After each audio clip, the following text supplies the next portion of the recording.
Student देखते हैं question number 13। कह रहा है कि given a non empty set X, given a non empty set X, let star px into px to px be defined as a star b equals to a minus b union b minus a where a b belongs to px। इस तरह के questions को read करने के और समझने के लिए what we do, we take generally a small set 1 2 so that px what is the power set is 5 1 2 and 1 2। ठीक है, जनरली वी टेक दिस समझने के लिए। अब कह रहा है कि जो स्टार है वो px into P X to P X ऐसा एक बाइनरी ऑपरेटर है, यानी कि जो हम a स्टार b लगा रहे हैं वो बेसिकली a px के अंदर होना चाहिए, b भी px के अंदर होना चाहिए, और उससे जो आ रहा है a minus B union b minus A वो भी पूरा का पूरा किससे बिलोंग करना चाहिए, px से बिलोंग करना चाहिए। That is the basic definition of binary operation. ठीक है, अब अगर a px से बिलोंग करेगा, a px से बिलोंग करेगा तो मेरे भाई a क्या होगा, will be the subset of x, a belongs to px। Same goes with the b। ठीक है, तो b भी क्या होगा, b भी इसमें होगा। तो लेट्स से मैंने कुछ मान लिया, let's say this is a and this is p, मान लिया मैंने, हालांकि इसका कुछ लेना देना नहीं है क्वेश्चन के साथ, सिर्फ समझने के लिए हमने वो चीज लिखी है। Show that the empty set phi is the identity for the operation star. जब भी आपसे आइडेंटिटी पूछे, आइडेंटिटी के लिए मैंने आपको एक बात बता रखी है, क्या कि भैया a star e is equal to a equal to e star a equation लिखनी है, यानी कि E को हम क्या कहेंगे, हम आइडेंटिटी एलिमेंट बोलेंगे। क्यों? क्योंकि जब ये A के साथ बाइनरी ऑपरेशन में लिया जा रहा है, वापस A ही दे रहा है, यानी कि A के आइडेंटिकल चीज दे रहा है, इसलिए हम इसको आइडेंटिटी एलिमेंट बोलते हैं। बट जो A है और जो E है वो किससे बिलोंग करना चाहिए, जिस पे बाइनरी ऑपरेटर डिफाइंड है, यानी कि A भी इससे बिलोंग करना चाहिए और E भी इससे बिलोंग करना चाहिए। ठीक, तो ये हमारी कंडीशन होती है। ठीक है ना, ये एक कंडीशन होती है, मतलब इक्वेशन होती है बेसिकली, है ना, आइडेंटिटी एलिमेंट निकालने के लिए। तो क्योंकि अब हम हमारे पास यहाँ पे जो सेट है वो ए बी इस तरह से करके हैं, तो कह रहे हैं कि show that empty set phi is the identity element for the operation star. तो हमने मान लिया कि let phi be identity element, है ना, हमने मान लिया, हम शो कर रहे हैं इसको। तो क्या होगा भैया, अगर हम किसी भी set A B any set in P X and A B any element in P X, और let A B any set belongs to P X, simply what we are saying. ठीक है ना, तो अगर हम A star phi is equal to A equal to phi star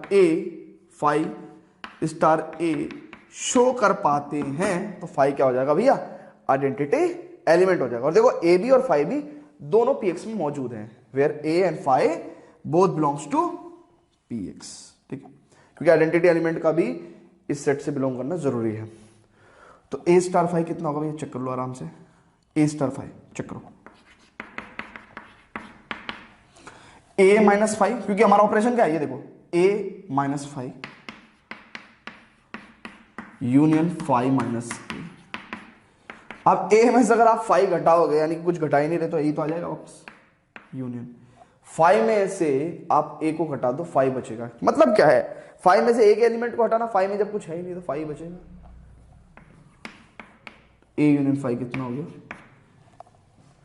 A हो गया। तो ए स्टार फाइव इक्वल टू ए आ गया। Similarly you can find five star A, that will be 5 minus a union a minus 5. That means 5 minus a will give you what? 5 union a minus 5 will give you what? A. So भैया हमने ये show कर दिया, तो 5 क्या हो गया हमारा, hence 5 is the identity element. Hence 5 is the identity element. ठीक है, 5 is the identity element. Note करो इसको फटाफट, है ना। तो pause the video, note it down. उसके बाद हम क्या करेंगे, ये दिखाएंगे इसका सेकंड पार्ट। कह रहा कि ये तो हमने कहा था कि show that set phi is the identity element for the operation star and all the elements A of px are invertible with a inverse is equals to a। क्या मतलब इस बात को, कैसे शो करेंगे बताते हैं। Before that pause the video, note it down. अब स्टूडेंट हमें दिखाना है कि all the element a of px are invertible with a inverse is equals to a। अब एक बात सुन, इनवर्स के लिए इक्वेशन हमेशा ध्यान रखा करो। क्या आइडेंटिटी एलिमेंट आ गया था ना, कह रहा ए के साथ हम ऐसा क्या लें बी जो हमारा क्या आ जाए, इनवर्स आ जाए, है ना, सॉरी आइडेंटिटी एलिमेंट आ जाए। तो इस क्वेश्चन के कॉन्टेक्स्ट की अगर हम बात करें, इस क्वेश्चन के कॉन्टेक्स्ट की अगर हम बात करें तो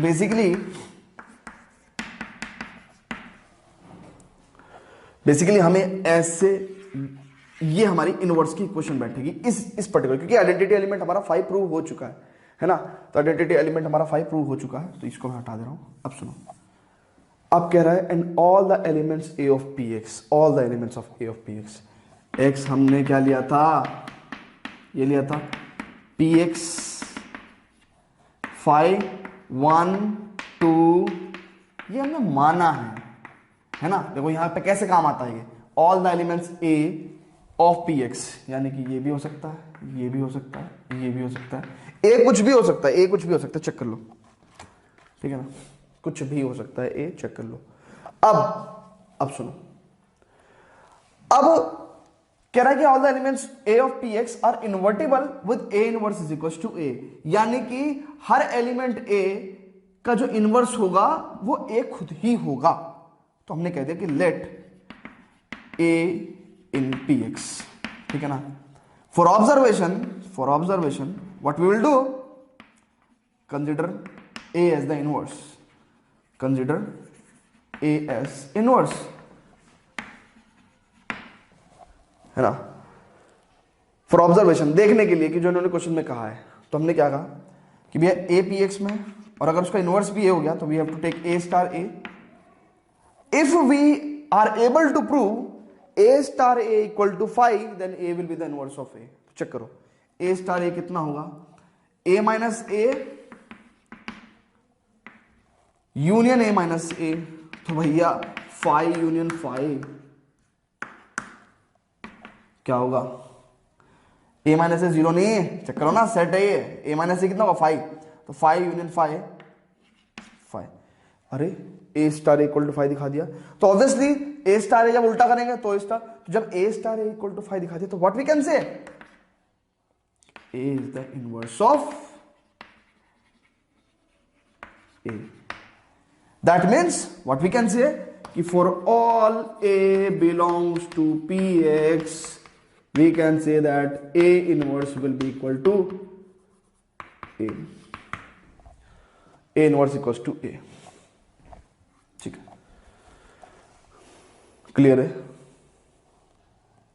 ठीक है, कुछ करना नहीं हमें। इनवर्स की क्वेश्चन थी, उन्होंने कहा कि शो करो कि भैया कोई भी एलिमेंट ए या पी एक्स में ले लो, उसका इनवर्स यही आएगा। हमने कहा कि भाई फॉर ऑब्जर्वेशन देखने के लिए हमने ए को inverse, consider A as inverse, किसका, ए का इनवर्स, ठीक है। तो हमने ए को ए का इनवर्स कंसिडर किया और हमने देखा कि सच में ही ए स्टार इक्वल टू 5 आ रहा है, और वो हमारी इस इक्वेशन को फुलफिल कर रहा है। इस वजह से हमने क्या कह दिया कि भैया ए इज द इनवर्स ऑफ ए, क्योंकि ए स्टार ए लेने से क्या आ रहा है, आइडेंटिटी एलिमेंट आ रहा है, ठीक है ना। तो इस वजह से, है ना, और इसकी ये वाली इक्वेशन भी फुलफिल हो जाएगी, क्योंकि दोनों ए है तो उल्टा होके कॉम्पिटिटिव होके दिखाई नहीं दे रहा आपको, but still it's fulfilling the both the conditions, got it. तो अब करते हैं question number 14। Before that students pause the video, note it down. तो स्टूडेंट्स देखते हैं क्वेश्चन नंबर 14, कह रहा है define a binary operation star on the set 0 1 2 3 4 5, है ना, कोई सेट है 0 1 2 3 4 5, उस पे ये बाइनरी ऑपरेशन स्टार डिफाइंड है, और किस तरीके से है, कह रहे हैं star B equal to A plus B, अगर ए प्लस बी का जो सम है वो लेस देन 6 है, अगर a प्लस बी का सम जो है वो ग्रेटर देन और इक्वल टू 6 होगा, then a star will be defined as a plus B minus 6। तो show that 0 is the identity for this operation and each element a not equal to 0 of the set is invertible with 6 minus a being the inverse of a, 6 minus a being the inverse of A. देखते हैं क्या भी है इस question में। कह रहे student zero is the identity element for this operation. तो सबसे पहली बात क्या है कि हमें जीरो को आइडेंटिटी एलिमेंट शो करना है। तो सबसे पहले एक बात सुनो, बहुत ध्यान से सुनो। अगर मेरे को आइडेंटिटी एलिमेंट दिखाना होता तो मैं क्या दिखाता हूं, A star B is equal to, या sorry A star E is equal to A equal to E star A, ये तो दिखाता हूं। वो कह रहे हैं कि show that zero is the identity element. Basically E की प्लेस पे हमें जीरो रख के ये शो करना है कि ये A star zero equal to A equal to zero star A हो जाए। ठीक है, ये हमें शो करना है, टू शो। अब आप एक बात बताओ, अगर मैं ए स्टार जीरो ले रहा हूं तो ध्यान से सुनना, बहुत ध्यान से, ए स्टार में जीरो ले रहा हूं तो भैया ध्यान से सुनो, अगर एक एलिमेंट जीरो है, एक एलिमेंट जीरो है, तो आप ए की जगह चाहे जीरो ले लो, चाहे वन ले लो, चाहे टू ले लो, चाहे थ्री ले लो, चाहे फोर ले लो, चाहे फाइव ले लो, हमेशा ए प्लस जीरो का सम क्या रहेगा, लेस देन 6 रहेगा। तो हम ऑपरेशन कौन सा लगाएंगे, ए प्लस बी वाला, यानी कि A plus zero equal to A, या फिर जीरो स्टार ए में भी हम zero plus A equal to A. तो यानी कि yes we have shown that zero is the identity element, identity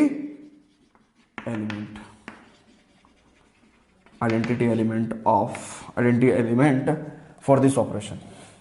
ठीक है, पहली चीज हमने शो कर दिया। अब स्टूडेंट्स देखते हैं इसका सेकंड पार्ट। कह रहा है कि each element A not equals to zero of the set is invertible with 6 minus a being the inverse of a। यानी कि जीरो को छोड़ के जितने भी एलिमेंट्स हैं उन सब का इनवर्स 6 माइनस दैट नंबर, यानी कि 1 का इनवर्स 5, 2 का इनवर्स 6 माइनस 2 4, 3 का इनवर्स 3, 4 का इनवर्स 6 माइनस 4 2, 5 का इनवर्स 1। इस तरीके से हमें शो करना है। ठीक है ना, तो कैसे शो करेंगे? अब एक बात सुनो, सबसे पहले तो इनवर्स की इक्वेशन लिखते हैं। क्या होती है, A star B equal to E equal to B star A, है ना, where A B and E सब किस में बिलोंग करेंगे, उस सेट से, जिस सेट पे हम ये काम करें। Let's say the set is a.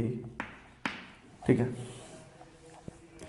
अब क्योंकि identity element it is proved already that zero is the identity element, तो we will take the equation like this, A star B is equal to zero is equal to B star ए।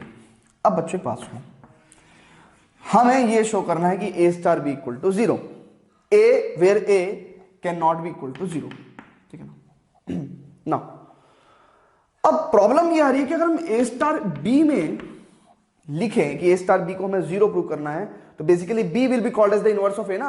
अगर ए star B को हम zero और B star ए को हम zero show कर पा रहे हैं, we will call that B is the inverse of A. इस इक्वेशन के बाद हम क्या कह देते हैं, B is the inverse of A, B is the inverse of A. अब भैया ए स्टार बी की वैल्यू जीरो है, B is the inverse of A. अब ए स्टार बी की जगह अगर मैं ए प्लस बी लिखूं तो a minus B, sorry a plus B equal to zero लिखूं, यानी कि a स्टार बी की जगह हमने a प्लस बी लिखा इक्वल टू जीरो, तो b की वैल्यू माइनस से आ जाएगी। और अगर मैं a plus B minus 6 equal to zero लिखूं तो मेरे पास जो v की वैल्यू है वो 6 माइनस से आ जाएगी। कहने लगा सर इसमें क्या सोचना, उन्होंने कंडीशन दी तो है, पर ध्यान से देखो ना, तो हमें ए के बारे में पता ना हमें बी के बारे में पता। फॉर इंस्टेंस लेट्स से अगर मैं ए को 1 ले लूं, ए को 1 ले लूं मैं, तो अगर मैं ए को 1 ले लूं तो इस कंडीशन से b इक्वल टू -1 आता है, जो कि इसमें मौजूद नहीं है, जो कि इसमें मौजूद नहीं है। ठीक है ना, क्योंकि हमें b के बारे में पता नहीं ना। उसने तो कहा कि a और b का जब सम 6 बैठेगा तो आपको ये इक्वेशन यूज करनी है, जब आपका सम 6 से छोटा बैठ रहा है तो आप ये इक्वेशन यूज करेंगे। बट अभी तो बी के बारे में कोई जानकारी ही नहीं है, सम कैसे निकलेगा। बी तो कुछ भी हो सकता है ना, 1 2 3 4 5 कुछ भी हो सकता है। बी बेसिकली इनमें से हो सकता है, कुछ भी हो सकता है, जीरो भी हो सकता है बी, क्योंकि ए ही तो जीरो नहीं हो सकता, बी कुछ भी हो सकता है। बट हमने देखा कि भैया अगर इस कंडीशन को फुलफिल करानी है कि ए प्लस बी जीरो आ जाए, तो बी को -1 आना पड़ेगा, और -1 इसमें है नहीं, इसलिए हम ये यूज नहीं करेंगे। कहने लगा सर ये क्या बात है, आप 2 लेके देखो ए को, तो भाई बी इक्वल टू -2 हो जाएगा। ए को 3 लोगे, बी इक्वल टू -3, यानी कि माइनस वाले एलिमेंट है ही नहीं, तो यानी कि ये तो हम यूज करने वाले हैं नहीं। बात समझ में आ गई? क्या यूज करेंगे हम, ये यूज करेंगे। अब अगर हम यहां पे a को 1 लेते हैं तो b की वैल्यू कितनी आएगी, 6 माइनस a 5, जो कि मौजूद है। तो अगर आप a को 0 को छोड़ के, तभी उसने कहा 0 को छोड़ना है, क्यों, क्योंकि अगर आप 0 को ले लोगे तो b की वैल्यू 6 आ जाएगी, जो कि इसमें है नहीं है, ठीक है ना। तो अगर आप a को 0 को छोड़ के कुछ भी लोगे, for a not equal to 0 but a belongs to a, b will be equals to 6 minus a, and that's how you will get the identity element 0, है ना। तब आप a plus b माइनस 6 करोगे तो 0। तो बेसिकली क्या आ गया, b आपके पास 6 माइनस a आ गया। बहुत ध्यान से देखेंगे, हमने a प्लस बी देख दिया, वो रूल आउट हो गया, ठीक है ना। हमने कहा भैया a star b equal to 0 के लिए we have to use this operation a plus B minus 6 equal to 0, so we will get what, b is equal to 6 minus a। अब कहोगे सर आपने ये क्वेश्चन यूज कैसे कर ली, भाई कर सकते हैं, क्यों, क्योंकि already 0 is the identity element prove हो चुका है, तो हम इसको यूज कर सकते हैं, ठीक है ना। तो a star b equal to 0, a plus B minus 6 equal to 0, तो b equal to 6 minus a, and see what I have said, b is the inverse of a। So for every element a not equal to 0, the inverse will be 6 minus a। क्या कह रहे हैं कि each element a not equal to 0 of the set is invertible with 6 minus a being the inverse of a। तो हमने a element कोई सा भी लेना है ना, नॉट ओनली वन, है ना। तो for a not equal to 0 but a belongs to, let's say our set a, है ना, हमने इसको जूम कर लिया, ठीक है ना। We have 6 minus a is the inverse of a, ठीक है भैया। फटाफट इसको नोट करेंगे, आगे क्वेश्चंस देखते हैं 15, 16, 17, 18, 19 जहां तक भी है। People positive note it down. तो स्टूडेंट्स देखते हैं, कहते हैं कि let A be this set and B be this set, और दो फंक्शन है, दोनों की डोमेन और कोडोमेन सेम है ना, f and g. So be the function defined by f x equal to x square minus x where x belongs to A. Obvious है यार, ऑब्वियस है कि जब f A to B function है ना, f A to B function है और function x x square equal to x, तो डेफिनेटली ये एक्स किससे बिलोंग करेगा यार, ए से बिलोंग करेगा, ये तो कहने की बात ही नहीं। कह रहे हैं जी is again a function a to b where gx is defined as twice of modulus x minus 1 by 2 minus 1 where x belongs to a, ठीक है। कह रहा r f and g equal, दोनों फंक्शन इक्वल है।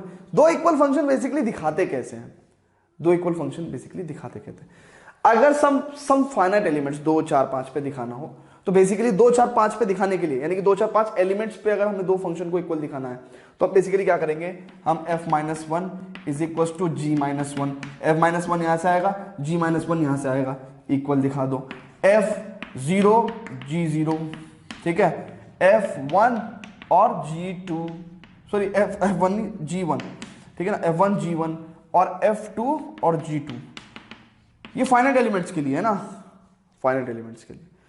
Otherwise अगर वैसे finite elements नहीं है ना, वैसे जनरली हमें बहुत लाइक इनफाइनाइट सेट पे दिखाना है, then basically when we have to equate two function we have to show that output are equal, there output are equal for the same value in the domain, ठीक है ना। तो अब इसमें दिखाना है हमें, तो हम कैसे करेंगे भैया, f1 f माइनस 1 और g माइनस 1 को इक्वल दिखा देंगे। तो ये चारों चीजें हमें शो करनी है।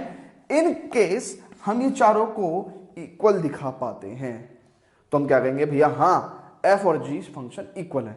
तो मैं आपकी तसल्ली के लिए f माइनस 1 कितना होगा, 1 माइनस 1, 1 माइनस माइनस 1 सॉरी, तो ये कितना हो जाएगा, 1 प्लस 1 2, g माइनस 1 कितना होगा 2, मॉडलस यहाँ माइनस 1, माइनस 1 अपॉन 2 माइनस 1, तो ये कितना हो गया 2, और ये हो जाएगा minus 3 by 2, that means positive 3 by 2 minus 1, ये हो गया 2।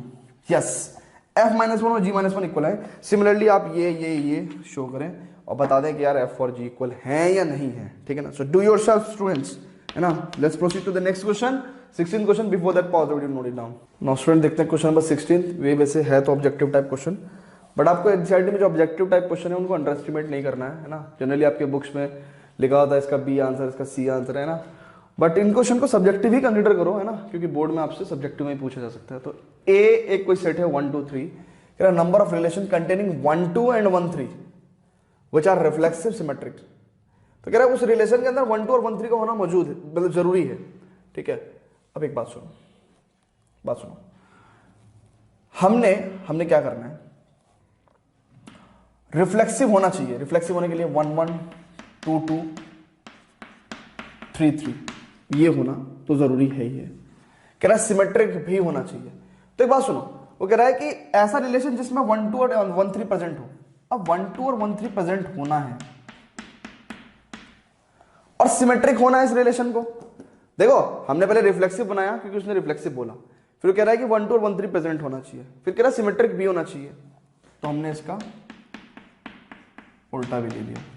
ठीक है, कह रहा बट नॉट ट्रांजिटिव, ट्रांजिटिव नहीं होना चाहिए। तो ऐसे कितने रिलेशन हो सकते हैं? तो एक बात सुनो, फिलहाल देखते हैं अभी क्या रहे क्या गया। देखो 1 1 हो गया, 2 2 हो गया, 3 3 हो गया। ठीक, अब क्या रह गया आपका? 1 1 2 2 3 3 हो गया, 1 2 हो गया, 1 3 भी हो गया, 2 1 हो गया, 2 3 रह गया। ठीक, उसके बाद 3 1 हो गया, 3 2 वो भी रह गया। ठीक है, 3 3 ये है। ठीक है, ये आपका यही बच रहा था। ठीक है, 1 1 2 2 3 3 1 2 2 1 है ना, 1 3 3 1 ठीक है ना, 2 3 3 2। अब ये पेयर बच गया है, ठीक है ना, 2 3 और 3 2 रह गया। अगर हम इसको ये इंक्लूड करते हैं 2 3 इंक्लूड कर दें तो क्या होगा? 2 3 अगर हम इसको इंक्लूड कर दें तो भैया हमें 3 2 भी इंक्लूड करना पड़ेगा क्योंकि सिमेट्रिक नहीं हो पाएगा। ठीक है ना, तो बेसिकली और जब हमने 2 3 और 3 2 दोनों लगाएंगे तो ये ट्रांजिटिव भी हो जाएगा, बट हमें ट्रांजिटिव उसको नहीं बनाना। अभी देखो 1 1 2 2 3 3 1 2 1 3 2 1 3 1 ठीक है ना, बट क्या ये फिलहाल ट्रांजिटिव है? ट्रांजिटिव मेरे को तो लग रहा है। क्यों? क्योंकि 1 1 2 2 3 3 1 2 2 1 1 1 भी है, 1 3 3 1 1 1 भी है। ठीक है ना, उसके बाद 3 1 1 2 3 2 नहीं है ना, 3 1 है 1 2 है बट 3 2 नहीं है, तो ट्रांजिटिव नहीं है। तो ऐसा यानी कि एक ही रिलेशन ये पॉसिबल है। ऐसा यानी कि एक बार और बताता हूं, यहां तक डालना हमारी मजबूरी थी। 1 2 1 3 उन्होंने खुद कहा था, उसका सिमेट्रिक डालना हमारी मजबूरी थी। उसके बाद सिर्फ ये दोनों पेयर बच जाते, एक ये पेयर और एक ये ऑर्डर पेयर बच जाता है जो कि हम इसमें डाल सकते थे। बट अगर एक डालेंगे तो सिमेट्रिक होने की वजह से दूसरा डालना पड़ेगा और फिर उसके बाद क्या हो जाएगा? वो ट्रांजिटिव भी हो जाएगा, क्योंकि यूनिवर्सल रिलेशन हो जाएगा ना, तो ट्रांजिटिव भी हो जाएगा, सारे के सारे एलिमेंट्स हो जाएंगे। तो इसका मतलब क्या है कि हम ना तो ये डाल सकते ना ये डाल सकते। तो ऐसा इसका मतलब एक यही रिलेशन पॉसिबल है। तो हम क्या कहेंगे? कितने नंबर ऑफ रिलेशन हम ऐसे बना सकते हैं जो रिफ्लेक्सिव सिमेट्रिक और बट नॉट ट्रांजिटिव? ओनली 1। ठीक है, तो इसका जो आंसर है 16th का, this is a will be your answer. ठीक है, आई बात समझे? 17th क्वेश्चन देखते हैं। Before that students pause the video, note it down. Now student देखते हैं क्वेश्चन नंबर 17th। कह रहा है कि let a 1 2 3 be a set. कह रहा नंबर ऑफ इक्विवेलेंस रिलेशन बताओ जिसमें 1 2 आता हो। अब इक्विवेलेंस रिलेशन का मतलब क्या होना चाहिए? रिफ्लेक्सिव भी होना चाहिए, सिमेट्रिक भी होना चाहिए, ट्रांजिटिव भी होना चाहिए। तो देखते हैं रिलेशन बनाते हैं। सबसे पहले रिफ्लेक्सिव होने के लिए तो भैया 1 1 तो 2 2 3 3 तो डालना ही पड़ेगा। अब वो कह रहा है कि 1 2 भी होना चाहिए उसके अंदर। अब अगर हमने 1 2 डाला है, 1 2 डाला है तो भैया क्या होना चाहिए? सिमेट्रिक होने के लिए 2 1 भी डालना पड़ेगा ऑब्वियसली। ठीक है, अब तक तो ये रिफ्लेक्सिव, सिमेट्रिक और ट्रांजिटिव है। यहां पे हम इसको क्लोज कर सकते हैं। बच क्या गया? क्योंकि उसने total number of equivalence relation पूछा ना, तो भैया एक देखो, एक तो 1 3 और 3 1 बच गया डालने को, और एक 2 3 और 3 2 रहेगा डालने को। तो एक तो रिलेशन, एक तो ये हो गया। दूसरा देखते हैं, तो रिफ्लेक्सिव तो बनाना ही पड़ेगा इसको ना। और भैया क्या 1 2 और 2 1 डाला। अब अगर हमने इसमें से एक उठा लिया, क्योंकि ये 2 4 पेयर बचे हुए हैं ना हमारे पास, अगर हमने 1 3 उठाया तो भैया मजबूरन हमें 3 1 उठाना पड़ेगा क्योंकि सिमेट्रिक नहीं बन पाएगा। तो ये उठाया तो ये हमें मजबूरी में उठाना पड़ गया।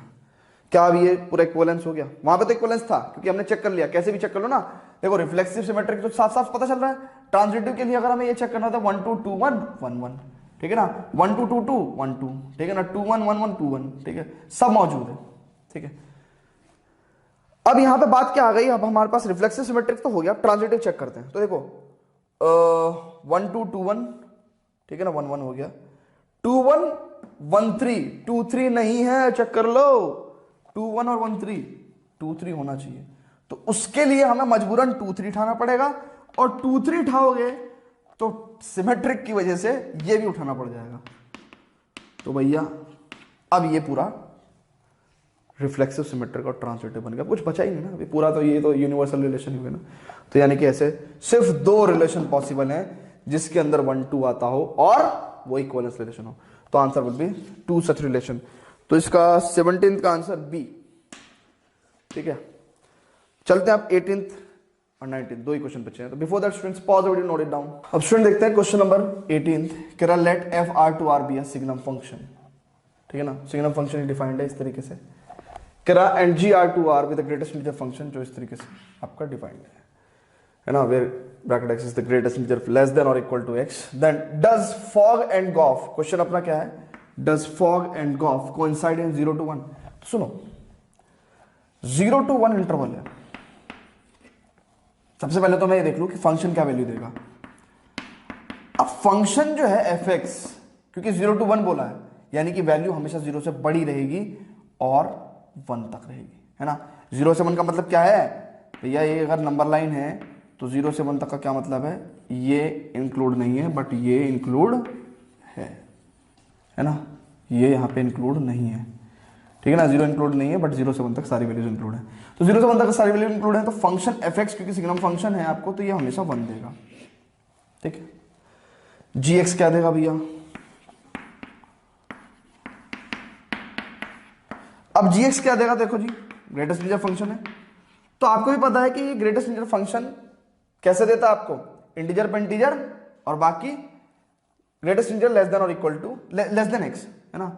अगर एक्स एक इंटीजर है तो इंटीजर ही देगा, और अगर इंटीजर नहीं है तो उससे जस्ट छोटे वाला इंटीजर आपको देता है।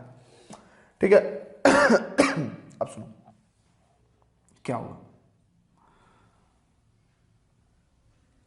अब हमारे पास 0 और 1 है ना, 0 और 1 को बेसिकली मैं कैसे लिख सकता हूं, 0 to 1 यूनियन 1, क्योंकि ये इंटीजर है। तो जब x हमारा 0 से 1 के बीच में रहेगा तो ये तो आंसर मिलेगा हमें 0, क्योंकि जस्ट छोटा इंटीजर 0 ही है। और जब x इक्वल टू 1 रहेगा तो आंसर हमारा रहेगा 1। तो एफ एक्स एक वैल्यू दे रहा है और जी एक्स 2 वैल्यू दे रहा है। अब वो कह रहा है कि does fog and gof coincide in x, sorry in 0 to 1। तो भैया एफ ऑफ, बस अब इन इंटरवल्स की बात कर रहे हैं, है ना, दोनों इंटरवल की। फॉग एक्स कितना होगा, f of g x, f of g x, हम किसके एक्स की बात कर रहे हैं, एक्स बिलोंग्स टू 0 to 1। अब एक्स बिलोंग्स टू 0 to 1 में भैया चेक करो आप, मैंने क्या कहा कि जी एक्स की अगर हम बात करें तो जी एक्स 2 वैल्यू देता है 0 और 1, तो मैं कह सकता हूं f of 0 for x belongs to 0 to 1 and x belongs to like x equal to 1, it will be f of 1। Check कर लो, कुछ नहीं करा, gx की वैल्यू पुट करी ना भाई, कुछ करा है क्या। अब f0 कितना होगा, it will give 0 and f1 कितना होगा, it will give 1। यानी कि 0 to 1 इंटरवल में हमें फॉग ने 2 वैल्यू दी है। ठीक है, अब हम बात करेंगे गॉफ की, अब हम बात करेंगे गॉफ की। ठीक है ना, गॉफ की बात कहां करते हैं, यहां करते हैं। देखो भैया गॉफ एक्स है ना, अगेन इंटरवल यही चलेगा, इसके लिए भी यही चलना था, इसके लिए भी। गॉफ एक्स कितना होगा, जी ऑफ एफ एक्स। अब 0 to 1 इंटरवल में है भैया, एफ एक्स तो हमेशा 1 वैल्यू देगा, हमेशा 1 देगा। अब जी एक्स की जगह 1 रखोगे तो क्या होगा, इट विल बी आंसर 1। अब एक बात बताओ, 0 to 1 इंटरवल में, ओपन इंटरवल 0 to क्लोज 1 में फॉग एक्स तो आपको 2 वैल्यू दे रहा है 0 1, और गॉफ एक्स आपको सिर्फ एक वैल्यू दे रहा है 1। तो कॉइंसाइड कहां कर गए, वो कह रहा है does fog and gof coincide in 0 to 1, कहां कर गए कॉइंसाइड, नहीं कर गए। सी अगर आप ग्राफ भी देखोगे कॉइंसाइड कभी, तो क्या होगा, फॉग एक्स में तो उसने क्या कहा कि भैया 0 से 1 तक, यानी कि देखो ध्यान से, 0 से 1 तक तो वैल्यू ऐसी रहेगी फॉग एक्स की, ये फॉग एक्स का ग्राफ बना रहा हूं, और 1 पे वैल्यू 1 हो जाएगी। ये तो रहा ये तो किसका ग्राफ बना दिया मैंने, फॉग एक्स का, ठीक। और गॉफ एक्स क्या दे रहा है, गॉफ एक्स 0 से लेके और 1 क्लोज इंटरवल तक, ठीक है। आपको क्या दे रहा है, हमेशा 1 ही दे रहा है, ठीक है, 1 ही दे रहा है। मैं चौक चेंज करता हूं, है ना, आज कलर्ड चौक काम आएगी, ठीक है। ये देखो गॉफ एक्स क्या होगा आपका, 0 से लेके ओपन इंटरवल 0 से लेके 1 तक आपको क्या दे रहा है, हमेशा एक ही वैल्यू दे रहा है 1, यानी कि 1 पे क्या देगा, 1 ही देगा। तो सिर्फ एक पॉइंट ये ऐसा है जिसपे कोइंसाइड हुआ है, पूरा ग्राफ कोइंसाइड नहीं हुआ, पूरा ग्राफ कोइंसाइड नहीं हुआ, एक ऊपर एक ही है, ठीक है। तो does fog and gof coincide in 0 to 1? No, not at all. Clear है, फटाफट इसको नोट करो, ठीक है। तो पढ़ते हैं 19th क्वेश्चन पे। Before that pause the video, note it down. अब बच्चों देखो, number of binary operation on the set A B, है ना, ये कोई सेट है, लेट्स से ए सेट ले लिया हमने इसको। तो बेसिकली हमें बाइनरी ऑपरेशन बताने हैं कि a इंटू ए टू ए कितने हो सकते हैं, कितने हो सकते हैं। अब एक बात सुनो, कितने हो सकते हैं, यहां पे कोई एलिमेंट a आएगा, यहां पे भी कोई a आ सकता है, यहां a आएगा, माइट भी यहां b हो, यहां b होगा, यहां मान लो a हो, यहां b है, मान लो b हो। अब ये आउटपुट क्या दे सकते हैं भाई, a भी दे सकते हैं, b भी दे सकते हैं। अब ये सोच लो कि सर ये a और b कैसे दे रहे हैं, कुछ भी दे सकते हैं, ठीक है। टोटल नंबर बाइनरी ऑपरेशन पूछना ना, ये भी a भी दे सकता है, b भी दे सकता है, a भी दे सकता है, b भी दे सकता है, a भी दे सकता है, b भी दे सकता है, ठीक है ना। तो यानी कि number of binary operation on the set ए, है ना, यहां पे any2 पॉसिबल बाइनरी ऑपरेशन, ठीक है ना, any2 हियर, ठीक है ना, any2 और any2, ठीक है ना, कुछ भी हो सकता है, ठीक है। तो यानी कि 2 की power 4 will be our binary operation. मतलब समझो, अगर आप थोड़े कंफ्यूज भी हैं तो कुछ भी हो सकता ना। Number of binary operation basically हमने ये दिखाया, ये सारी पॉसिबिलिटी दिखाई, हमने कहा ना कि कुछ भी हो सकता है भैया। हमने कोई एक एलिमेंट यहां का लिया, कोई एक एलिमेंट यहां का, वो कुछ आउटपुट देगा, वो ए के अंदर होगा, तो कुछ भी हो सकता है ना इनमें से कोई भी बाइनरी ऑपरेशन। देखो ना कैसे, अगर मैं लिस्ट करने लगूँ ये ऑपरेशन, तो क्या हो सकता है, ऐसा भी हो सकता है कि ऑपरेशन ऐसा हो, ऐसा भी हो सकता है कि ऑपरेशन ऐसा हो, ऐसा भी हो सकता है कि ऑपरेशन ऐसा हो। तो ये सारे लिस्टिंग में तो आएंगे। तो basically 2 into 2 into 2 that is 2 की पावर 4, यानी कि 16 रिलेशन।